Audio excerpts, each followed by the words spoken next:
Si tu as un enfant de 6 mois, de 3 mois, de 9 mois, de 12 mois, de 24 mois et que tu appliques des produits d'entretien capillaire sur sa tête, viens t'asseoir ici et tu écoutes cette vidéo. Je m'appelle Nancy, je suis entrepreneure africaine, plus précisément camerounaise. Ma passion pour le cheveu afro m'a poussée non seulement à apprendre la trichologie, mais également à faire énormément de recherches d'un point de vue social et culturel que j'ai consigné dans un livre que j'ai baptisé « La Bible du cheveu afro ». À l'intérieur de ce livre, tu trouveras plus de développement concernant non seulement le thème du podcast de ce jour, mais également d'autres thèmes variés pour lesquels je t'invite à mettre également en commentaire non seulement ce que tu sais, mais aussi ce que tu penses, afin que de nos deux connaissances puisse naître une troisième connaissance beaucoup plus grande. Je sais que les mamans veulent tout ce qu'il y a de mieux pour leurs enfants. Je sais tout l'amour que vous portez à vos bouts de chou. Je sais. Mais une des pires manières de manifester cet amour, c'est de mettre des produits industriels chimiques sur le cuir chevelu d'un bébé. Non, ça ne se fait pas. Who does that? Je sais que tout cela part d'une bonne intention, mais le cuir chevelu des bébés est tout ce qu'il y a de plus fragile.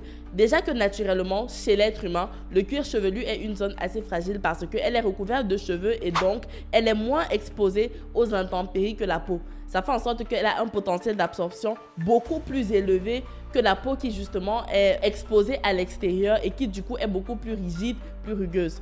Non seulement ça, mais le cuir chevelu également comporte plusieurs petites vascularisations. Ce sont des vénules, ce sont des artérioles, ce sont des micro-vaisseaux sanguins qui permettent au corps d'approvisionner également le cerveau en nutriments et en matière. Sauf que quand vous allez partir appliquer tous vos produits chimiques là sur le cuir chevelu du bébé, qu'est-ce que ça va faire?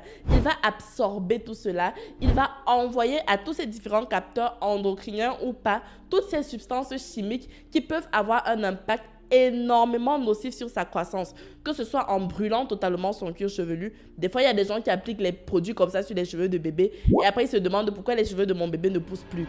Ça peut également aller même encore plus loin en perturbant sa croissance, en causant des malformations ou pire encore, avoir des effets secondaires purement irréversibles. Tout ça parce qu'on voulait que le bébé ait les cheveux plus souples. Au fond, est-ce que c'est le plus important? Vous allez me demander, ok d'accord, mais si on ne met pas de produits chimiques sur le bébé afin de pouvoir avoir des cheveux plus souples, comment est-ce qu'on fait? Vous pouvez utiliser des produits totalement naturels comme de l'huile d'avocat, de l'eau. D'ailleurs, lorsque vous finissez de laver le bébé et que ses cheveux sont encore mouillés, vous pouvez prendre de l'huile d'avocat, de l'huile d'olive ou encore du beurre de coco que vous allez chauffer dans votre main et avec lequel vous allez masser la chevelure de l'enfant avec. Aussi longtemps que le bébé est petit, jusqu'à l'âge de 2 ans, je ne vous recommande absolument pas d'utiliser des produits chimiques sur sa tête. Je fabrique des produits, mais je vous recommande de ne pas le faire. C'est dire à quel point c'est important. On ne peut pas vendre et gagner surtout. Les mamans, je vous en prie, je vous en supplie, si les cheveux de bébé sont durs, mettez-y assez d'eau, hydratez-les régulièrement. Évitez de laver les cheveux de bébé tout le temps avec du shampoing ou du savon parce que c'est également quelque chose qui contribue à énormément assécher leurs cheveux, que ce soit les garçons comme les filles. Et si jamais ils ont de longs cheveux qui ont tendance à devenir durs, appliquez des huiles végétales, des beurres végétaux ou même encore des chantilly de karité afin que ce soit vraiment beaucoup plus léger et que ça n'alourdisse pas les cheveux de l'enfant. Mais par pitié, ne mettez aucun produit chimique sur leur cuir chevelu. À bon entendeur,